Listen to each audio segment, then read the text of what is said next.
Hey guys, what's up? This is Volpe, and today I'm going to be breaking down my song, Programmed to Love.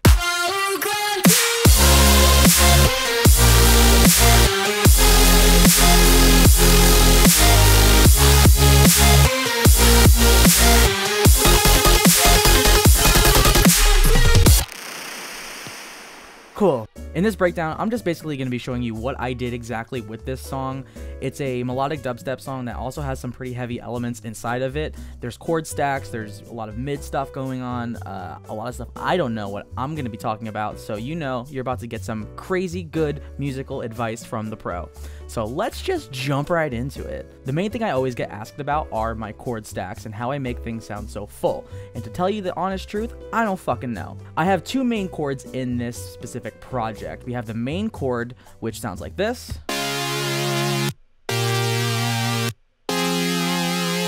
And you have a more airy chord, which is this.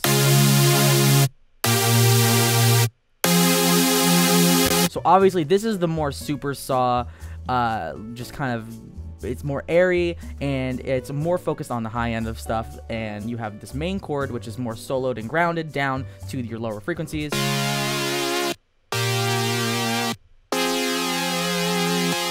And both of these are just Spire presets that I have found. They are in both, I think, the first factory bank that you can get. And when you combine these two together,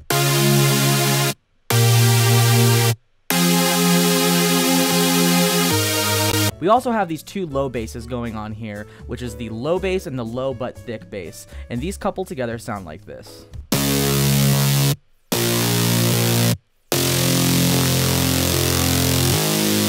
And these are both, there's a Spire preset and an Electra X preset. The one that we're looking at right now is the Electra X preset, and it is just a modified version of one of their brass sounds.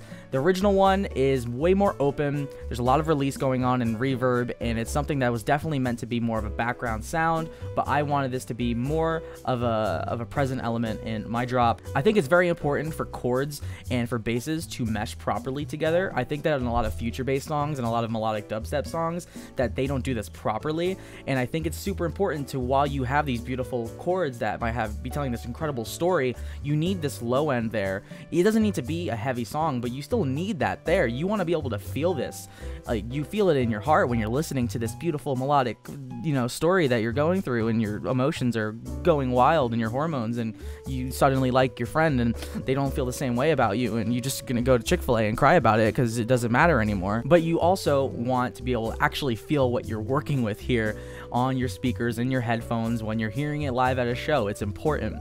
So I have these two here. Like I was saying, I had this low brass bass as well as the low but thick bass, which is a little bit,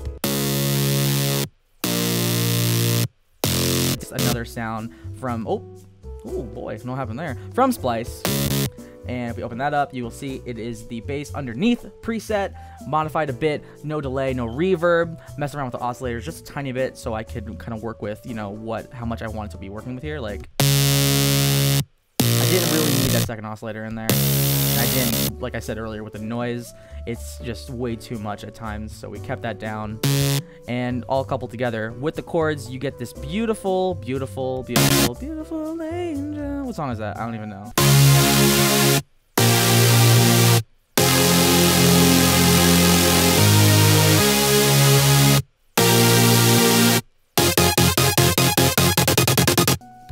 Ooh, this is a good thing to bring up. In my chords, I decided to add this ARP towards the end of the progression. And I have it replicated in the bass for just the low note. And there's also another ARP that is just on its own. There's the delay. I really like this sound. I originally had it throughout the whole entire drop, as you can see right here.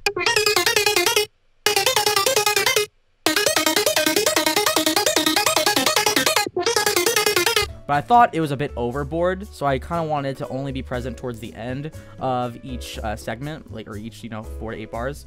And I thought it was better off that way. That's my personal, take on it, but, that's just personal preference at that point.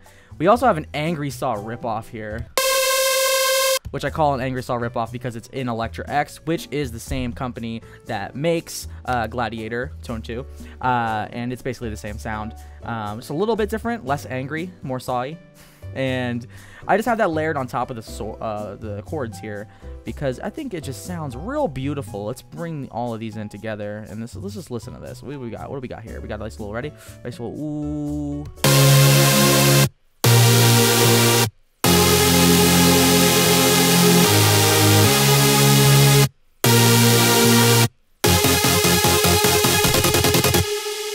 As you can see there, I did add some reverb just at the end there. I wanted it to only open up towards the end while that ARP was, you know, going off, and that's just, you know, Ableton reverb. I don't really get into too much third-party stuff, except I do use Pro L and Pro Q when it comes to limiting and EQ, but I also do use EQ8, as you can see here, because it was just a little bit too harsh for me, because, you know, it's an Angry Saw. And yeah, so on top of that, we're not done. Don't worry about it. We have another bass, and this is the signature growl, which I won't be showing you how I made, but you can check out the rack so you can get a better idea of the processing after, because I will show you a before and after, just so you can hear. This is the signature growl. You've heard it in Wet Napkin, and you've heard it in Outer World. You've heard it in Rave Rage. It's in so many of my songs. I've been able to use it in so many different ways, which is really cool, and this is what it sounds like in this context.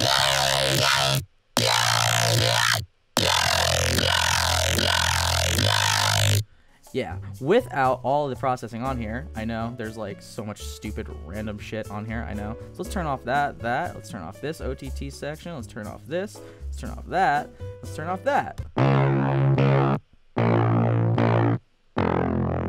What the fuck? Yeah, obviously it does a lot, which is great.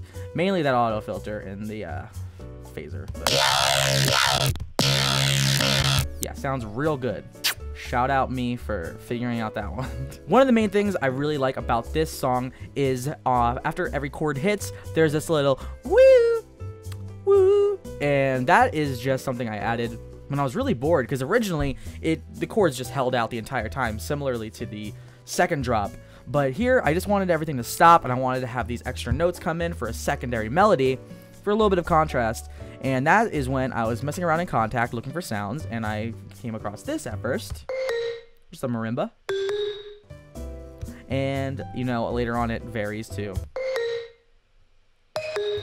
which is cool, but obviously it wasn't enough on its own, so I went into Electra X and I was looking for more sounds from there, and we have, which is just one of their key sounds.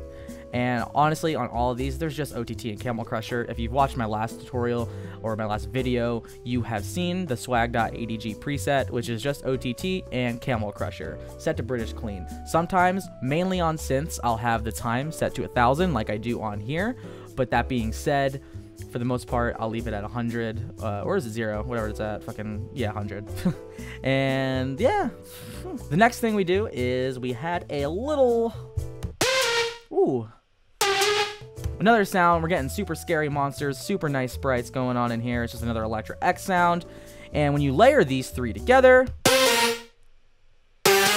you pretty much get that dang sound. So if we were to go back and we were going to bring in our Angry Saws ripoff, we're going to bring in the signature growl, we're bringing in the low bass, the low but thick bass, the main chord, and the airy chord. This is what you get.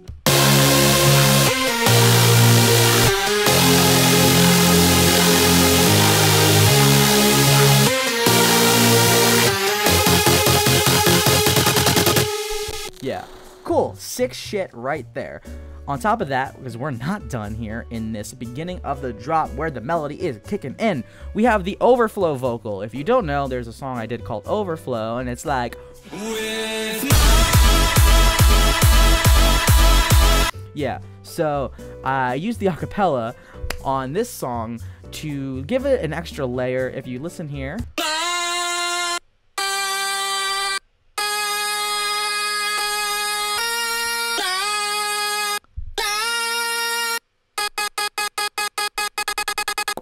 yeah, just gives it a nice little top to end that bunch of random shit that's getting stacked together to create. It sounds pretty that way, doesn't it? Because I think it does. And lastly, on this little section, we do have the signature square, which I put on all my songs, whether on the first or the third, whatever works, and it's just a square. That's all it is. Ready? Ready? Watch it. Look at that. So simple. All it is a square. Literally, check this out. Ready? Look at that. Huh. Square. Literally. Look at that. That's all it is. I didn't even fix the fucking fourth envelope shit that Massive does. I didn't even care. I just left it there. Added some OTT. Called it a day. Moving on to the heavy section of this drop. This is what we're working with.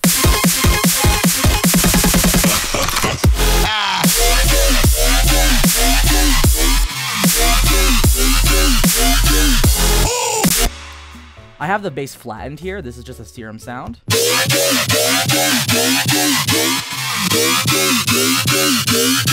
Which I can show you exactly what I did in 1 second. The reason it's flattened is because there's a click right there. And I didn't know how to get rid of it because I'm a fucking idiot. So I decided to just flatten it down. But I do remember it was my Serum January 10 bass. Started off with this. Of course, you got my OTT. Fun fact, I actually save racks and not presets. That's just how I've been working for a long time now. So it just has my OTT Camel Crusher, OTT Camel Crusher again, and it used to have Convolution Reverb Pro, but I haven't installed Max for Live on this new computer yet. But all it is a digital bass, which is the sub bass 1, and your analog basic shapes. We're FMing from A again on your second LFO, you know, just a little bit of movement there, and of course you're running your sub through it as well as your main level. And there's a phaser on it. But this original bass, if I play it, it's not too close, and all I did, to be honest, is add something that I just discovered just now is pretty sick in the dubstep scene. I don't know if you guys have checked. Have you guys heard about this? This is pretty underground, not gonna lie. It's a comb filter. You see, I don't think anyone's been using this yet, and if you listen to it, that is legendary. This is revolutionary for dubstep, and I think that everyone should be using this as soon as possible. It's just that and a little bit of pitch bend. So.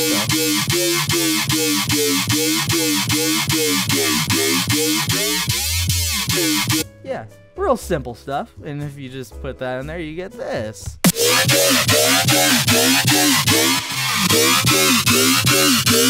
We still got our signature square going on in there. We have a laugh sample that I just found in a pack that Tucker Creeway, he would just, you know, make random packs of drums and samples and sounds and random shit, and he found this. Woo! Almost died. We've got the Angry Saw ripoff coming in briefly. Just for half a second, I have that shit turning all the way down, so there's nothing stopping me. Ain't no stopping me, no. We've got no reverb, we've got no tail end, because I'm too lazy to just fix it in the DAW. You know how it is. We've got the signature growl going at it again. Right there, bing, bang, boom. We got the low bass. Ooh, we've got the low but thick bass. Ooh, we've got the main chord. No, we don't. We got the airy chord. Dang, and we've got the yo sample. Listen to this right here, right? Yo. Fucking love that shit right there. Damn, boy. But yeah, that's all we've really got going on here for the drop, at least. Let's move on to the intro of the song, which a lot of people were complimenting. Just kidding, no one did.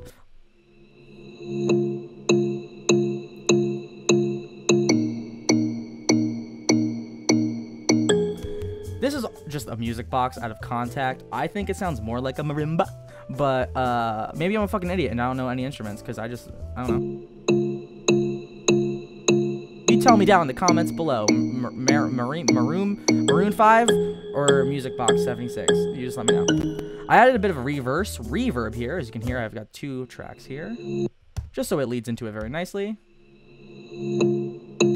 Cute little doozy right there, and it's pretty much that until I get this little filtered Reese, which is just that same low brass sound from Electra X with an auto filter on it. Look at that. Life Hack 2018. Got a little bit of an auto filter on there just so it's, you know, low pass. Where is Chime when you need him? Ray Volpe and Chime both have glasses. They both have dark hair. Oh my god. We got these chimes, and that's just another Contact sound. Very beautiful. We got a fab filter on that, just very shittily being cut off of the low end from that, just in a way so it kind of felt more natural, so it didn't sound super fake. But after that, we've got this light pad that comes in here. And that's just an Electra X pad called Almost Invisible. Very pretty stuff going on here. And we have a gated pad that comes in. More Electra X. I'm starting to feel my trance roots coming in. I never listen to trance. I don't know what I'm talking about. But oh, doesn't end there. That low thick bass is back. Filtered, of course.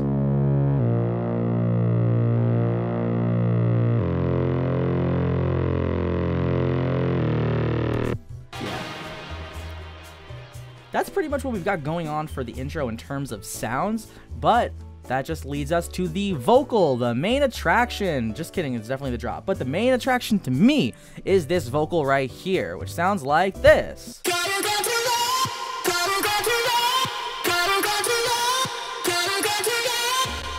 And what this is me, your boy, Ray Volpe, trying to sing, but he can't. Just kidding, he can. He can. And without the reverb and the ping pong delay and the chorus, it's pretty distorted and it's pretty pitchy. And that's what we got going on here. And most of the work in that is from Little Altar Boy. If we open this up, it is basically just you have your pitch, you have your formants, you have your mode, which, you know, if it's set to transpose, it's going to follow exactly what you have. If it's set to quantize, it's going to add a little bit of extra auto-tune in a way because it's going to automatically bring that note to where it should be.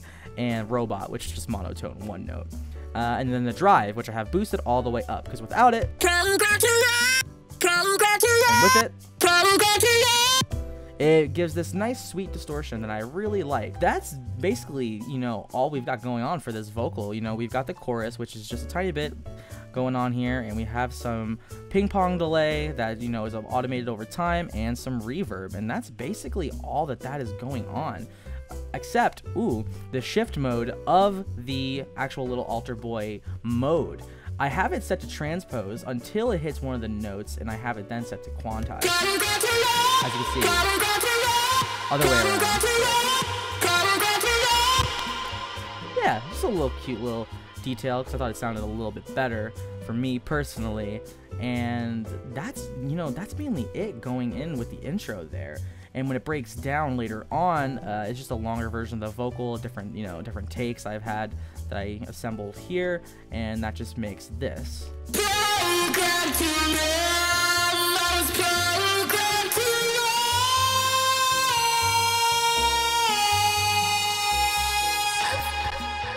Which, of course, you just have the same thing going on. You have your chorus, your ping pong delay, and your reverb, and the super overdrived Little Altar Boy. I think that's pretty much key for all my vocals. It's usually Isotope Nectar and Little Altar Boy, but I use the Nectar before it's flattened, because this is obviously a flattened take, or a couple takes that are been flattened already, because it has both channels in there. And yeah, moving on, we've got the drum work and effects. So in this song, we've got listen to that. That was fucking wow. You know Vengeance dubstep when you hear that bad boy right there. It's just some Vengeance dubstep stuff. We're not getting too crazy with this. I am a generic dubstep producer at the end of the day. We got some cool effect stuff going here. Just a couple different versions. Nothing's really going on here. None of these are very low-end heavy, so I'm not really cutting anything out EQ-wise. I've never been a stickler for EQing things out, or, you know, gotta fix the notch at fucking 256 hertz, and if you don't fucking move the Q up fucking 2 decibels, then your shit's gonna be messy. It just never was for me, so as long as it's not interfering, then I don't really give a shit. That's how I feel. Like, for example, my entire you know, group and everything that's basically just stuck in this group is set, you know, at 100, and there's a tiny bit cut off at the top here, but like that's basically it. Like, I don't do any super crazy EQ stuff, and if you see any of that, there's probably a good reason for it. Which I should add, the sidechain for that is all done through Volume Shaper. There's a couple different versions of sidechain, as you can see, that left over here, but I ended up just settling with this Volume Shaper, which looks like this. bing, bang, boom. And I use volume shaper 4. I do have the new volume shaper, which is in, what is it called? Let's go to our plugins here.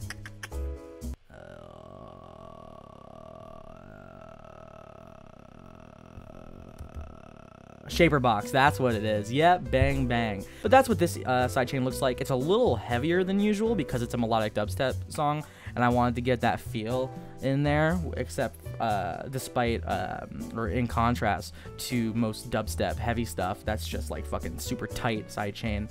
I wanted this one to flow a little bit better, so I have it set a little wider. And yeah, that's just basically set to these blank midis that trigger it, and they're all linked in there. And yeah, you just kind of run it through by going through sends and just figuring out which one it needs to go to. And yeah, oh boy, our drums, real simple. Check this out. Ready? Ooh, ooh, ooh, ooh. Yeah, kicking a snare, literally not layering shit. Everyone's like, yeah, I got like 16 snares layered in my shit, and there's like 75 kicks that I have like only like 100 lower than that on this, like, you know, thing, and I've got operator running this sine wave, and then I have white noise for the top, and I'm like, this kick sounded good, man, so I'm just gonna use it. We have a drum fill here, and it's cymatics. Don't fucking kill me. Sounded good. Same thing with these loops. Don't fucking kill me. I'm not using their basses. Am I? Not using their synths. Am I? Don't think so.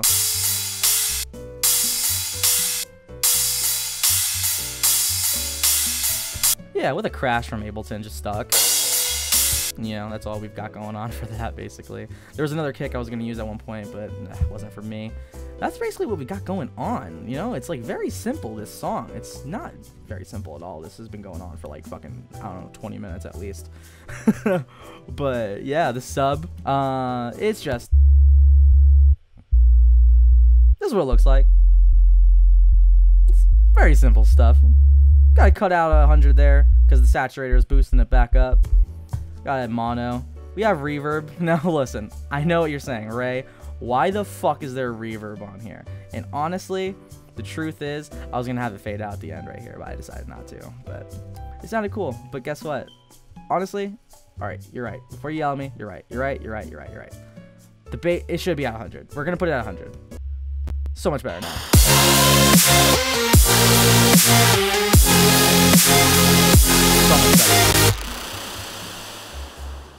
I think that this is basically everything in the song, I guess, unless we're going to go over to the second drop. The last thing I think I should show you before we head out is the Bermuda lead that comes in towards the end of the second drop. You guys noticed it from Bermuda, and it's back in here, and this is what it sounds like.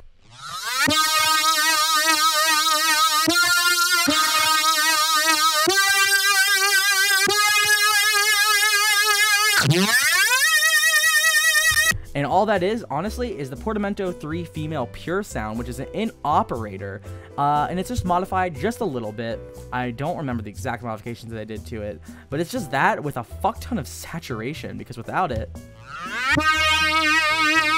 super bland. So it's just saturation going on, and you know, there was OTT here fucking at some point. Fucking, I don't know where the fuck that shit went, though. Oh, there it is. Bang, bang. And another set of OTT. Woo, woo. And the Camel Crush here, but this one's boosted to like 20 fucking decibels. I don't know why. Don't ask me. You think I know shit? Obviously, I have no idea what I'm doing.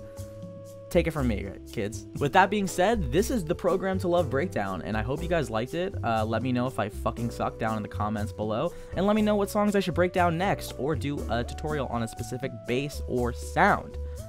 Holler at your boy. Come see me on tour. Smart Water sponsor me. Thanks.